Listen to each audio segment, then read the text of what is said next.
In the 9th century, somewhere in the mountains of China, a group of Taoist monks were doing something that had absolutely nothing to do with killing anyone. They were trying to live forever. These weren't soldiers or engineers or weapon designers. They were alchemists, mixing minerals and herbs according to recipes passed down through generations of mystical tradition, convinced that the right combination of ingredients could produce an elixir of immortality. They spent years at it, decades in some cases, heating, mixing, experimenting, failing, and trying again. And then one day, one particular batch of 3 specific ingredients combined in a way nobody expected: saltpeter, charcoal, and sulfur. The mixture didn't grant eternal life. It exploded violently, singed several beards, and burned down at least one workshop. The monks called it huyao, which translates roughly as fire medicine, a name that still carries the slightly embarrassing echo of its original purpose as a failed pharmaceutical rather than a future instrument of war. That one accidental explosion, caused by monks chasing immortality in a Chinese mountain laboratory, is the starting point for one of the most consequential chains of events in all of human history. Because that failed potion eventually became gunpowder. And gunpowder eventually became the gun. And the gun reshaped every civilization on Earth so completely that it's almost impossible to imagine the modern world without it. So how did we actually get there? How do you go from a burned-down alchemist's workshop to a metal-barreled firearm capable of ending a human life from hundreds of yards away? The answer takes longer than most people expect, moves through more countries than most people realize, and involves a series of incremental steps that each seem almost obvious in hindsight but took centuries of trial and error to actually figure out. Let's start with the chemistry, because understanding what gunpowder actually does helps explain why everything that followed happened the way it did. The mixture those monks stumbled onto combined potassium nitrate, which is saltpeter, with charcoal and sulfur in a ratio of roughly 75 to 15 to 10 by weight. The saltpeter acts as an oxidizer, meaning it releases oxygen rapidly when heated, feeding an extremely fast combustion reaction that produces a sudden, violent expansion of gas. That expanding gas is the entire secret. Everything gunpowder would ever be used for, from fireworks to cannons to pistols, comes down to that one basic principle: rapid gas expansion looking for somewhere to go.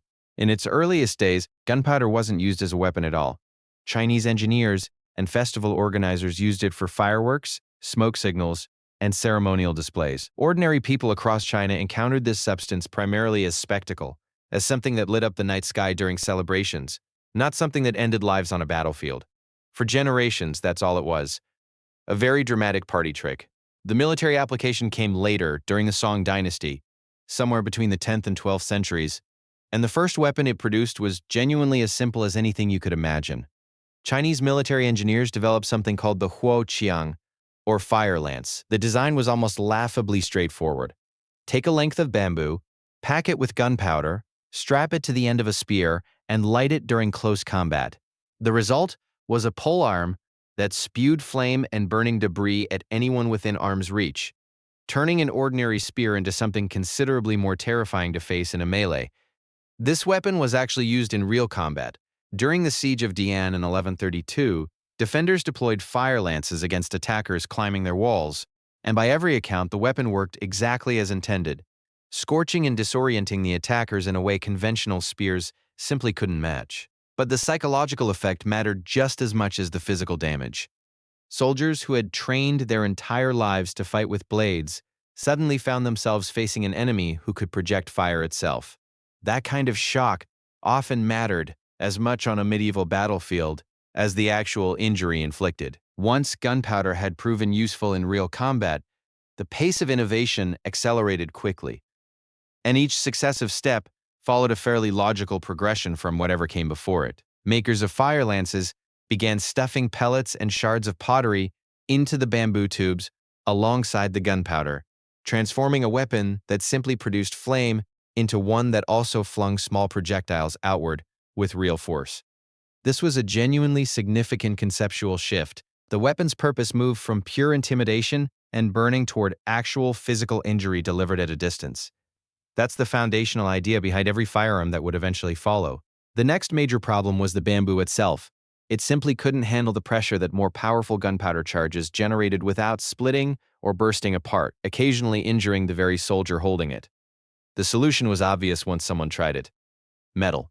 Once Chinese craftsmen learned to cast bronze and iron tubes strong enough to contain that pressure, the hand cannon was born. A weapon that used expanding gas from gunpowder combustion to launch a solid projectile with considerably more force and considerably more range than any bamboo tube ever could. By the 13th century, metal-barreled hand cannons were already in regular use across China. Chinese engineers also scaled the same basic concept upward, producing large-bore weapons capable of delivering high-impact explosions against fortified positions that had previously seemed unassailable. These weren't primitive curiosities anymore. They were genuine military assets that changed the calculation of siege warfare in a meaningful way. And then the Mongols arrived. When Mongol forces invaded China in the 1200s, they encountered these gunpowder weapons firsthand during sieges like the famous defense of Kaifeng in 1232. The experience left a lasting impression. Rather than simply being defeated by the new technology, the Mongols absorbed it. Once they had conquered China and established the Yuan dynasty, they carried gunpowder weaponry with them as they pushed westward into new conquests across Central Asia and toward the Islamic world. This is one of history's more important and underappreciated technology transfers. Mongol military campaigns functioned almost like an accidental delivery system, carrying gunpowder knowledge across enormous distances far faster than trade caravans or diplomatic exchanges ever could have managed on their own.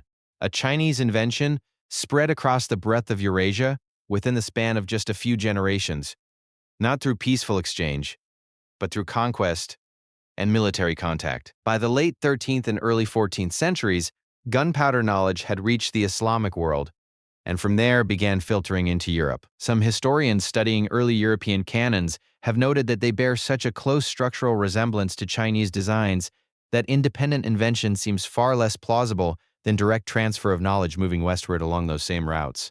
The technology didn't arrive in Europe fully formed or perfectly understood. It arrived as partial knowledge, rough formulas, and secondhand descriptions that European craftsmen then had to interpret and refine through their own experimentation. Early European hand cannons were crude, slow to reload, and nearly impossible to aim with any real precision.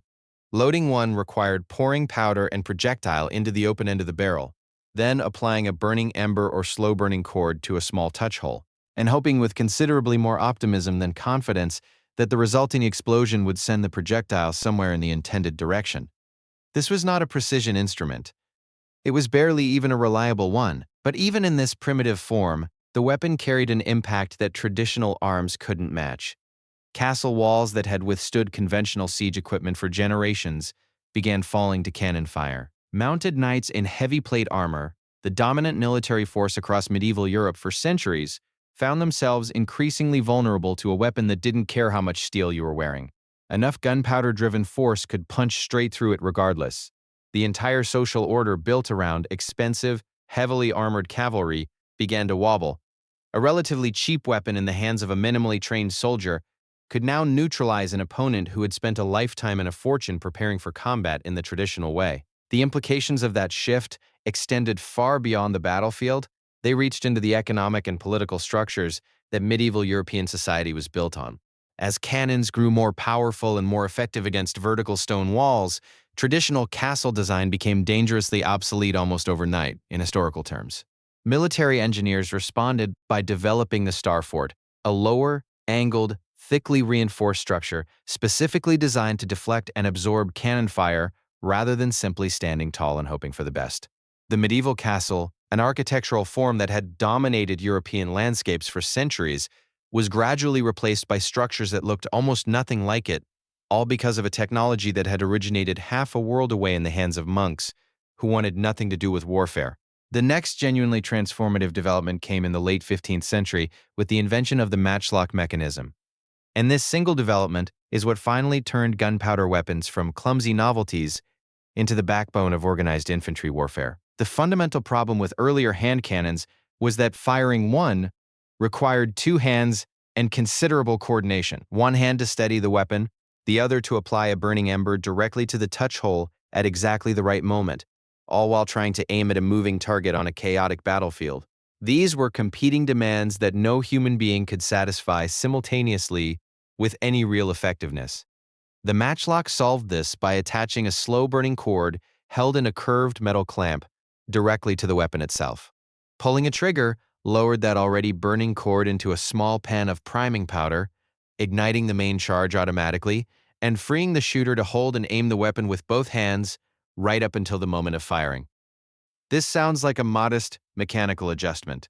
It was not. It was the first mechanical firing device ever applied to a small arm, and it allowed a single trained soldier to fire a gunpowder weapon with genuine aimed precision for the first time in history. The wheel lock, developed in the early 16th century, addressed this by using a spring-loaded wheel spinning against a piece of pyrite to generate sparks, eliminating the need for a constantly burning match entirely. This made wheel locks considerably more practical for cavalry, who needed a weapon they could carry loaded and ready without tending an open flame while on horseback.